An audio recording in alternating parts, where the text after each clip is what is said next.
So hey y'all, I'm back with another video. So tonight's video is yet again another Chioma Chats video podcast edition. So by the title, we're going to be talking about the recent United States election that has left not only the entire country, but generations to come in shambles. Tuesday, November 5th was the presidential election day here in the United States, and Donald Trump of the Republican Party was able to secure not only the popular vote, but enough electoral college votes to make him the president of the United States once again. Now, if you're a Democrat, you're pissed, you're confused, you're hurt, and you might even be scared. And I never thought I would make a political video on this channel, but this was an election of a lifetime. This is now the third election that I've participated in, I voted in. I've been voting ever since I've been old enough to vote, and I will say this one does hit a little bit differently. Trump's triumphant return to the Oval Office was something that intrigued me, probably because I'm a little bit older now and I can understand a lot more politics, but also because he's been the president before. And when he was closing out his first term, it was during the pandemic. That was worldwide, but it was also a very pivotal time in my life. I was a recent college graduate and the world was changing. I was entering my adult life, and his policies being enacted during that time definitely played a role on where we were as a country. So my approach to this election was probably specifically important because the economy and the world as we know it took a change in trajectory as soon as I was able to actually really get into life as the average adult citizen in America. Now, like I said earlier, if you're a Democrat, you're probably going through a range of emotions, and I've spent so much time on Twitter and Instagram looking at headlines, looking at comments, watching people voice their disdain on TikTok videos, and some more. And one thing that this election result really showed us was the gender and racial demographic classification of voters and which party they voted for. I've been seeing a whole bunch of graphics detailing this, and it's interesting to say the least. I've been seeing many black women blaming black men for not showing up to vote or voting for the wrong person in their opinion. I've been seeing a lot of Democrats in general blaming people's lack of education on why Kamala wasn't elected. I think there's always going to be a huge reality that plays into the analytics of voters in America, since it is somewhat a diverse nation, and of course those things have a huge role in electing the leader of this country. So I don't really have any talking points. I just wanted to talk about some of the headlines and realities and ideologies that I've seen about this 2024 election, because not only am I at the age where I pay a lot more attention this time around, but this election in particular was historic and monumental for the history of the United States. So without further ado,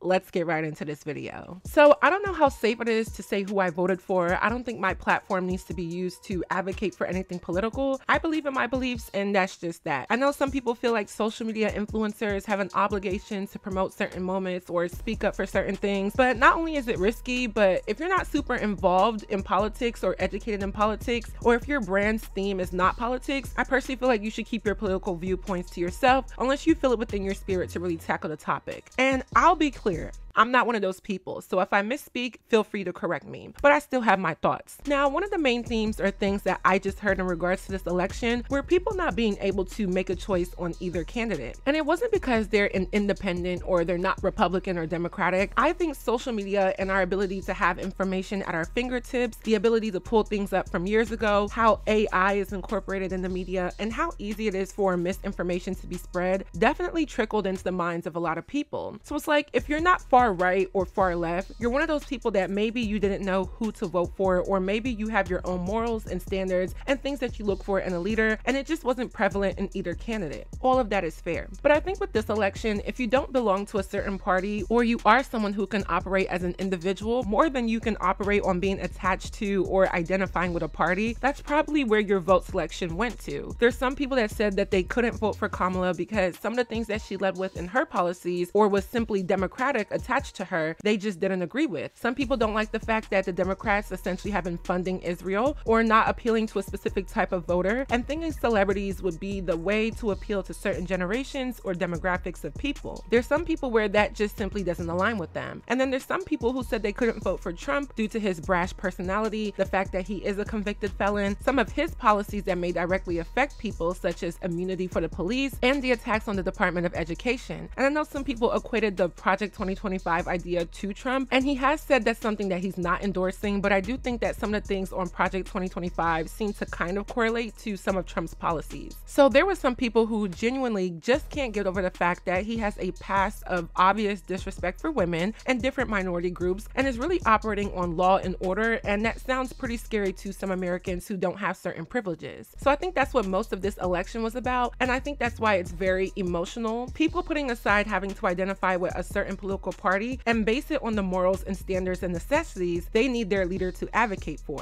It's probably obvious who I voted for, but I did look thoroughly at a lot of different sides to each candidate just to make sure. The thing with Trump is that he's been president before, and I think some people do have a very skewed viewpoint on what he did during his presidential term from 2016 to 2020. A lot of people ignorantly credit Trump for some of the financial gifts that we got during the pandemic, not realizing that a lot of it was set up by the Democrats or former President Obama, who was in office prior to him. And within the Constitution of the United States, when you look up what a pandemic is, there are certain things that the government simply has to do regardless of whatever political party is in power. But I will say, on the Democrats' end, we live in a country where I don't know if we're ready to agree with certain things that they have done. I've mentioned before how there was funding to Israel, and immigration has become a hot topic as well. I'm a child of an immigrant, but my parents are both naturalized citizens. They're not illegals and never have been. And I do think it's worth noting that you probably wouldn't want anyone being able to come into your country no matter where you're at, and the leader of your country not necessarily being lax about it, but also not being firm about it. That did stand out to me. So I looked at all of these candidates from a moral standpoint, but also from a citizen standpoint on what applies to me, and I think that's how a lot of people went about this election. I've never been a person to just be a part of a party because everyone else is, or they appeal to the average person in my demographic. I made sure that I was voting with intention and looking how certain policies would affect my life and generations to come. Now, the next piece of outrage about this entire election process was the demographic figures. So there's a chart going around that breaks down genders and race, or genders and ethnicity, and who voted for whom. And there are a lot of people that are outraged by Donald Trump's win, but it makes sense that the majority of the people who voted for him were 59% white men. So to bring up this idea of his stance on essentially governing and policing a woman's rights and a choice to do what she wants with her body, speaking about abortion, it was interesting to see that 52% of white women did vote for him. It was even crazier to see that even higher than that was 54% of Latino men who voted for him. And I know there's been a lot of conversations about Latinos with this one. People are starting to question, do Latinos think that they are white? And I know that being Latino doesn't mean that you're automatically not white. You can be a white Latino, but I did speak with one of my best friends, and she is Black and Latina. This was on the night of the election, and she said that she does feel like a lot of people within the Latin community detach themselves from being a person of color or a Black person, not just within their identification, but also how they see themselves in the eyes of America. So she wasn't surprised to see that amongst her culture.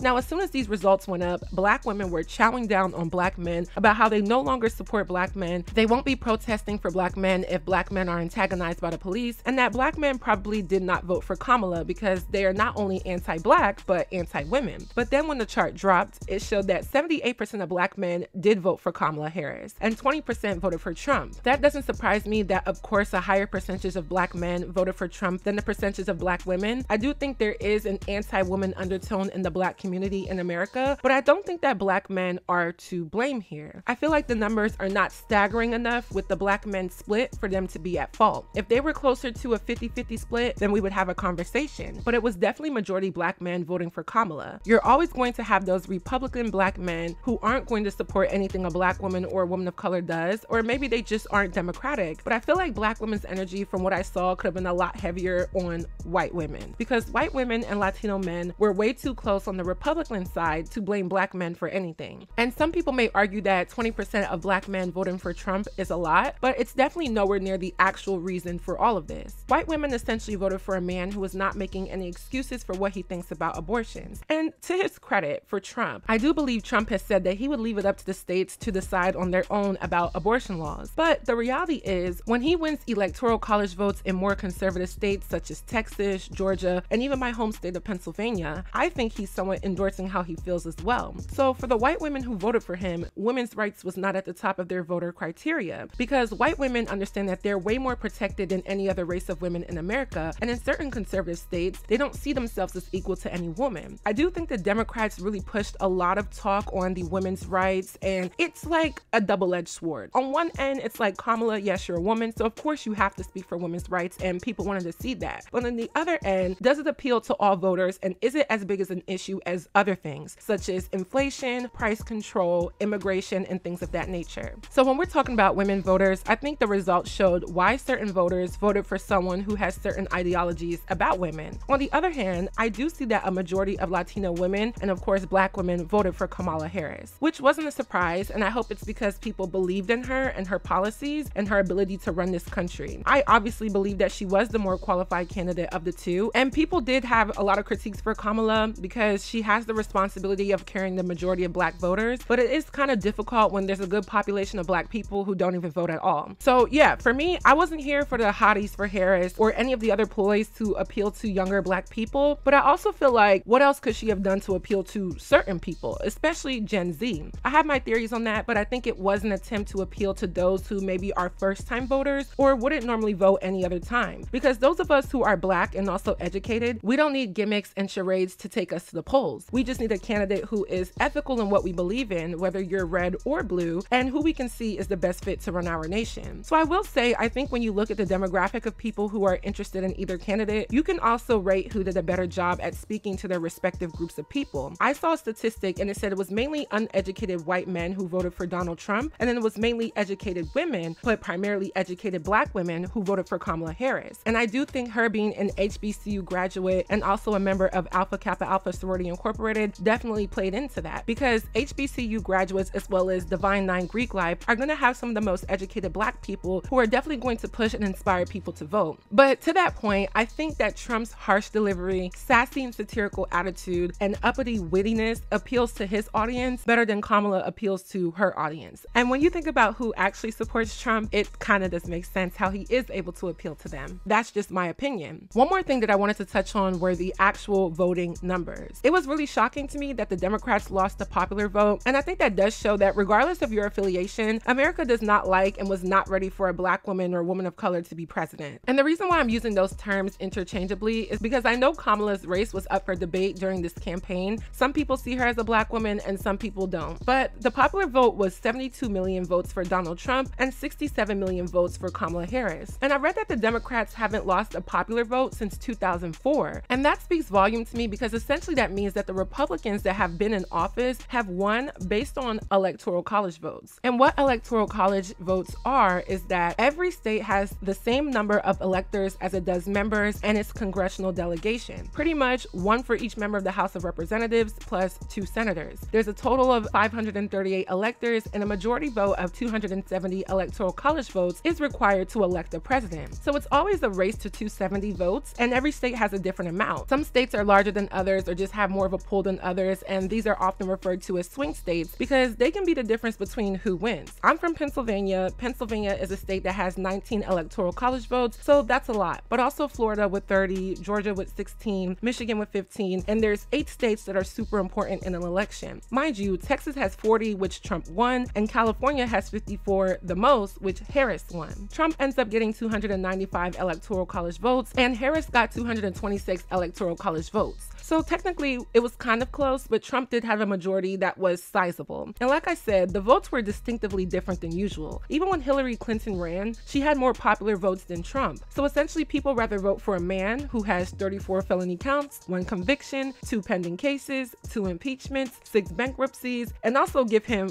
4 more years of presidency, versus voting for someone who doesn't have any of that on her record and doesn't lead with the same campaign rhetoric. When I say I think she was definitely more qualified, that's literally why. I do think that if Kamala Harris had more popular votes, the election was close enough for maybe the results to be different, but when she didn't win those popular votes, I was watching it and I was realizing what exactly was going to happen, and now Trump is our 47th president of the United States. I do respect Kamala's way in addressing her concession to the race, and I did listen to her speech. I liked that it was pretty short. I didn't want to watch no long drawn out speech knowing that she just lost. And then I did check out Trump's speech, and well, it was pretty similar and typical Donald Trump. There were some things that Trump has said recently that I'm like, I do kind of agree with, but there are other things I'm like, I don't think so. Like, I don't know about that. So we're really just gonna have to see. I did think with Kamala's background as a prosecutor, it was a little bit iffy on maybe Black men wanting to vote for her, but I do think that Black men are not to blame for why she lost. They definitely did show up to the polls. I just think that America is a place where race, gender, and how we view that hasn't really moved the needle as much as we think it has. Of course, women have a lot more opportunities. Of course, Black people have a lot more opportunities, but I still think that we're at the very beginning of diversity and inclusion in any industry or field, and it is still evolving and developing. Let's not forget the Civil Rights Act was passed in July 1964. That's not that long ago. I mean, Trump was born in 1946. He was 18 when that law came to place, and America just isn't ready for what a lot of minorities thought it was ready for. I still think this entire election process was a spectacle to witness, from the gimmicks to the disrespect, from the debates to the rallies to the celebrity endorsements, from the streams to the headlines. I was way more more tuned in than I was anticipating. And it is a turning point in American history to see a woman run for office again, but this time it being a woman of color. I don't think black men are to blame for Kamala's loss. I just think it's a very American result overall. From my perspective, we had Trump as the president before, and there were people who liked him or his work, so they voted again. And this time, his competitor fit the mold of someone who Americans have never respected from its inception. So we're just facing the reality of the country that we live in. We are very divisive. I really wasn't surprised by the election results. I am a bit anxious to see how this election will affect everyone in America over the next 4 years. And really, all I can say is, God bless America. So that is it for this video. I hope you all enjoyed. Please let me know your commentary on my commentary down below. What do you think? What do you know? Let me know. If y'all haven't already, definitely check out my vlog channel. I have a new vlog up. It's pretty recent. I will have it pinned below. As this holiday season is coming up, let me know what y'all want to see on my vlog channel. You can definitely comment on there and let me know some content ideas, but definitely check it out. It's pinned down below. And last but not least, as always, don't forget to follow me on all of my social media networks, and I will see y'all in my next video. Bye, y'all. To my pal, mademoiselle, l'amour est du caramel. You got mama spinning like a carousel. Can you tell? Ooh, you so professional, smooth like a criminal. Passenger princess, always treat me like Cinderella. Yeah, call me Bella, say I look Stella. Tu me fais bêta, ils sont jealous. Démon, père from my left side. J'ai regardé, je ne vois pas no other man. Number one, Papa, you know you're my only one. 2 times 2, buy me everything under the sun. Toi, c'est moi, bisous on my body, love that. Yeah, we had tough times, can we rise above that? Your smile's my weakness, your body give me releases. It do my day be increasing, then you bless me like sneezes. I could write a whole thesis when I give you these reasons. Count on, 2, 3, come on baby, come on. I like a this, I like a that, I like a this, I like a that. Bad ones to the front, step back, so watch the back. One more time from my click, now throw a stack like this, like